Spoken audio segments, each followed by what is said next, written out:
Ya hiriya jolumatan ganama ansi dabuun dandayu ganima. Ya hiriya jolumatan ganama ansi dabuun dandayu ganima. Ya ogeti dibeti ya no dantu ansi male jirun to namiyoitu.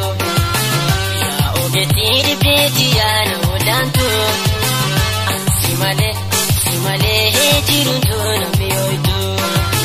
Bashasha to sureti ya bifle waila to ya donte na tidule. Ejiru ya ikoto dagale. Ejiru ya ikoto dagale.